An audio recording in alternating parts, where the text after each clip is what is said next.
তারা বলে আমরা নাকি নতুন প্লেয়ার। আমরা যেই সময় গেম ডাউনলোড দিছি তখন ফ্রি ফায়ারে বৃষ্টি পড়তো, তখন একটা কাস্টমের জন্য সারাটা সপ্তাহ কষ্ট করতে হইতো। সেই কি তোমাদের মনে আছে পিকের ছাদের কথা, বা ফ্যাক্টরির সেই ফিস্ট ফাইটের কথা? এখন হয়তো বা এরা নতুন শুনতেছো তোমরা। হ্যাঁ, তোমরা নতুনই শুনবা, কারণ নতুন প্লেয়ার যারা আসো তাদের এই সম্পর্কে কোনো ধারণাই নাই।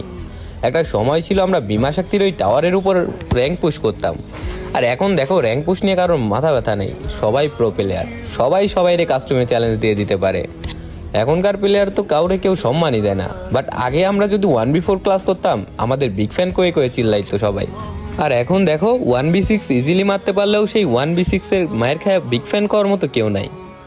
হয়তোবা প্যানেল ইউজার বলবে, নয়তোবা বট বলবে। আসলে এটাই হয়তোবা সময়ের ব্যবধান। সময়ের সাথে সাথে সবকিছু পরিবর্তনশীল। হয়তোবা কোনো একদিন তারা বলে আমরা নাকি নতুন প্লেয়ার। আমরা যেই সময়